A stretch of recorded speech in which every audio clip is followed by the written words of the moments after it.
আসসালামু আলাইকুম। Real village cooking চ্যানেলে সবাইকে ওয়েলকাম জানাচ্ছি।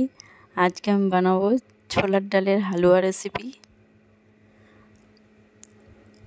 খুবই টেস্টি একটা রেসিপি। এর জন্য আমি ছোলার ডাল নিয়ে নিয়েছি। আমি এটা 15 মিনিট ভিজিয়ে রেখেছিলাম, দিয়ে জল ঝরিয়ে ভালো করে ধুয়ে পরিষ্কার করে নিয়েছি।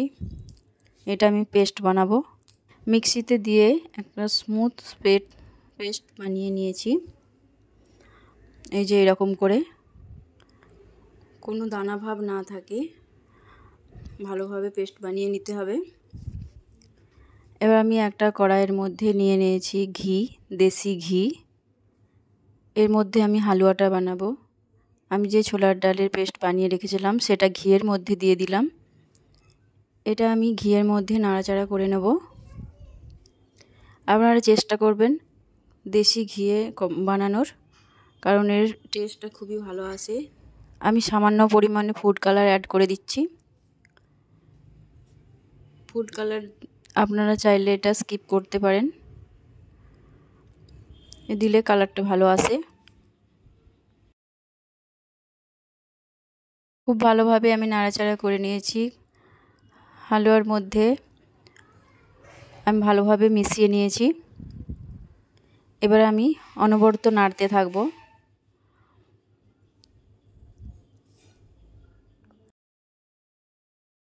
আপনারা আমার পুরো ভিডিওটা দেখবেন এবং দেখে বাড়িতে বানাবেন। খুবই টেস্টি একটা রেসিপি। কেমন হয়েছে আপনারা জানাবেন। আমি দিয়ে দিলাম কাজু। আমি কাজুটা ভেজে রেখেছিলাম। কাজু দিয়ে আমি ভালোভাবে মিশিয়ে নিচ্ছি।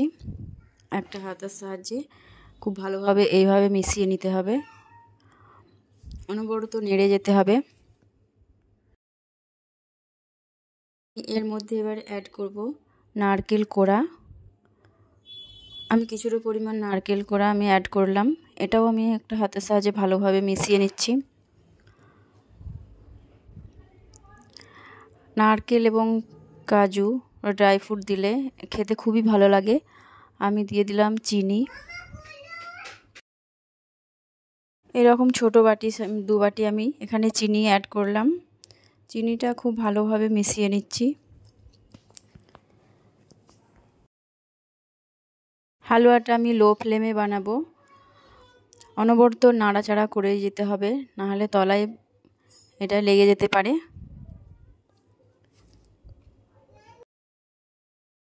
খুবই সুন্দর একটা সেন্ট হালুয়ার এখনই পাওয়া যাচ্ছে। আপনারা এইভাবে বানাবেন স্টেপ বাই স্টেপ। আমি এবারে অ্যাড করব এলাচের দানা। আমি দুটো এলাচের দানাকে আমি ভালোভাবে গুঁড়িয়ে নিয়েছি। দিয়ে দিলাম এলাচটা দিয়ে আমি খুব ভালোভাবে মিশিয়ে নিচ্ছি।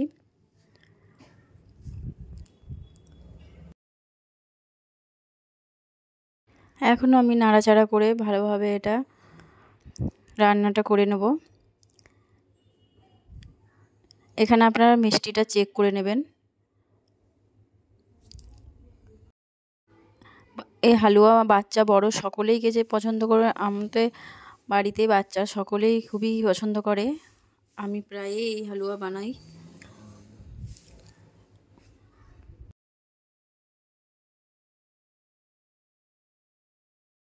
এইভাবে আপনারা বাড়িতে বানাবেন।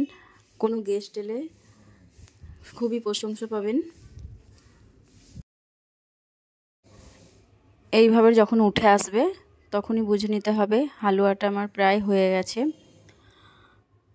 এটা আমার হয়ে গেছে। এবার আমি একটা থালার মধ্যে সার্ভ করে নেব। তার জন্য এখানে আমি একটা থালা নিয়ে নিয়েছি। থালার মধ্যে আমি ঘি ব্রাশ করে নিয়েছি। এই থালার মধ্যে আমি হালুয়াটা তুলে নেব। হালুয়াটা তুলে নিচ্ছি। দেখুন খুব সুন্দর একটা কালার এসেছে, তার সঙ্গে দেশি ঘিয়ের একটা সেন্ট। খুবই লোভনীয় একটা রেসিপি। এখনই খুবই খেতে ভালো লাগছে।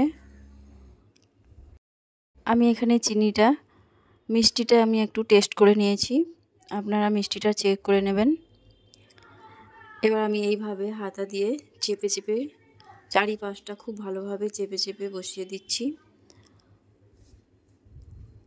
একটা গোল শেপ নিয়ে নিয়েছি, এরকম গোলাকার।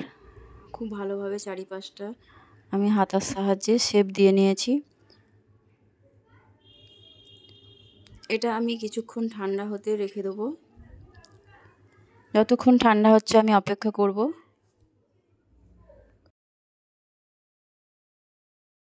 এইভাবে একটা হাতার সাহায্যে আমি চারপাশটা একটা গোল শেপ দিয়ে নিলাম। এবারে আমি এটা রেস্টে রেখে দিচ্ছি 10 মিনিটের জন্য।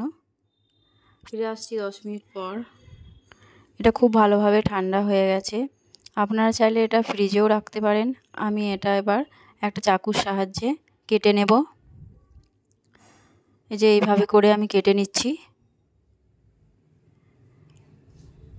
প্রথমে লম্বা লম্বায় আমি কেটে নিচ্ছি, তারপর এক সাইড থেকে কেটে নেব।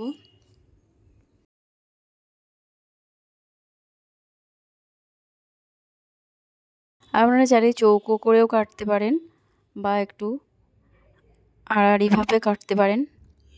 আমি এইভাবে মাঝে মাঝে প্রথমে কেটে নিলাম।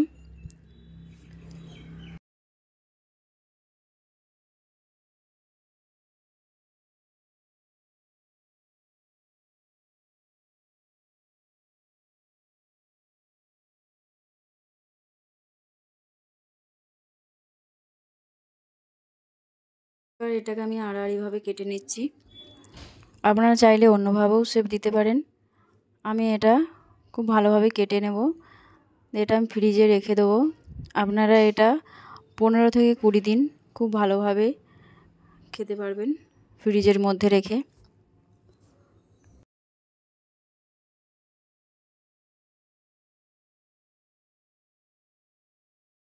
খুব সুন্দরভাবে আমি শেপ দিয়ে নিয়েছি। আমি একটা তুলে দেখাচ্ছি। এ দেখুন, খুব সুন্দরভাবে হালুয়াটা রেডি হয়ে গেছে। এইভাবে আপনারা বাড়িতে ট্রাই করবেন। আর হালুয়াটা কেমন হয়েছে অবশ্যই কমেন্টে জানাবেন। ভালো লাগলে চ্যানেলটা সাবস্ক্রাইব করবেন নতুন নতুন রেসিপি পাওয়ার জন্য। আমি একটা আপনাদেরকে তুলে দেখাচ্ছি। এই দেখুন, এইরকম খুব সুন্দরভাবে আমি বানিয়ে নিয়েছি। খেতে খুবই টেস্টি।